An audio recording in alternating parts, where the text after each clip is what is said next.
श्रीमान म मरे भने के तिमी दोस्रो बिहे गर्छौ? श्रीमती छि के भन्नुभएको त्यस्तो? म त मेरो बहिनीसित बस्छु। अनि हजुर? श्रीमान म पनि तिम्रै बहिनीसित बस्छु। गर्लफ्रेन्ड र बोयफ्रेन्ड एक सुनसान ठाउँमा बसिरहेका थिए। बोयफ्रेन्डले गर्लफ्रेन्डलाई भने, गर्लफ्रेन्डलाई टच गर्न खोज्यो। Girlfriend don't touch me, touch गर्ने भए पिएपछि मात्रै। बोयफ्रेन्ड ओके, त्यसो भए मलाई कल गर जब म तिम्रो बिहे हुन्छ। आज गोदावरी पार्कतिर जाउँ है? गर्ल हो जान्न, तिमीले जे पायो त्यही त गर्दैनौ नि। बोय प्रमिस केही गर्दिन के? गर्ल हो त्यसो भए किन जानु पर्यो त?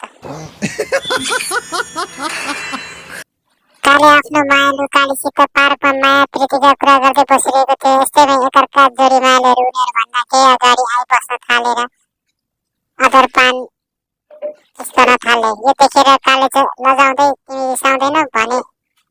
मैले पनि एकचोटि किस गरौँ? काली हुन्छ गर, तर त्यसको बोयफ्रेन्ड रिसाउला नि फेरि। गोरे ल भन् त काले, अन्डा र खुकुरी मध्येको पहिला यो धरतीमा को आयो होला? काले खुकुरी नि। गोरे कसरी? काले पहिला खुकुरी नआएको भए अन्डामाथि त भगवान नै बस्नु पर्थेन। काले र गोरे हस्पिटलमा रुँदै बसेको देखेर अचम्म मान्दै च्यान्टे। ओए गोरे किन रोएको या त? गोरे ब्लड टेस्ट गर्न भनेर मेरो औँला नै काटिदिए यार। च्यान्टे अनि काले त किन रोएको? काले मेरो त युरिन टेस्ट गर्न पर्छ रे।